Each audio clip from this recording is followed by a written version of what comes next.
Hello, everybody. Welcome to week 3 of collaborative management. This week, we will be discussing two topics. Module 5 covers goal development, accountability, and performance evaluation. And in this module, you'll be learning how performance evaluation is conducted in a network versus a single hierarchical organization. And what you'll find in your reading this week is that there are very different. There are many differences in terms of what we mean by measuring performance in a hierarchical organization versus a collaborative network. And as you read through the readings, I want you to keep in mind about the debate, right, in terms of whether or not uh, collaborative networks are better positioned to respond to everyday issues like homelessness, right, or healthcare issues or lack thereof. And also, I want you to really think about whether or not you think, from your readings or just from your professional experience, whether you think standalone organizations are better positioned and suited to respond to these issues, whether or not performance is much easier to get at, right? And so there's a lot of debate on whether or not collaborative networks can even get the job done, especially when you're bringing so many different organizations together that have varying goals sometimes, but also varying structures, right? And so again, I look forward to reading through your discussion board responses this week on what your perspective is based on the readings this week in terms of goal development and how do we get accountability, right, in collaborative networks versus single hierarchical organizations. Then we'll move to Module 6, and that will be focusing on bargaining, negotiation, and conflict management.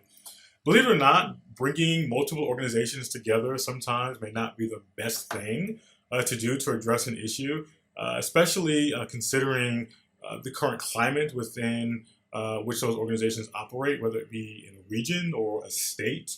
There are even federal collaborative networks, right, that address a big picture issues, such again as homelessness or healthcare. So again, you will learn a lot about how managers within those networks really work to avoid conflict, but also how do you manage conflict, right? How do you bargain to get what you want? How does negotiation happen within a collaborative network?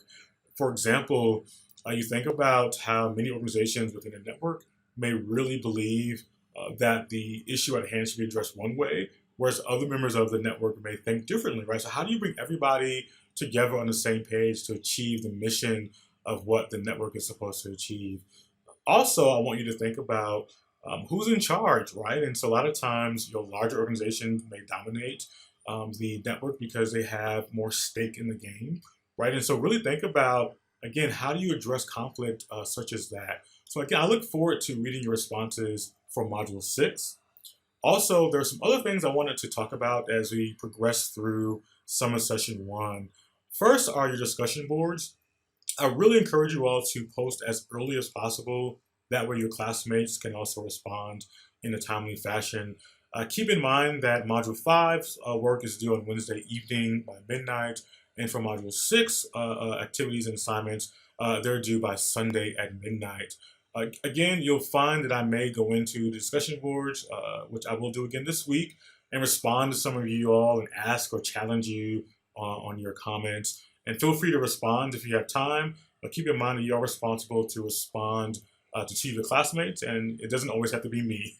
But again, I want to make sure that you all are active and on time and not waiting to the last minute. Great job on your quizzes.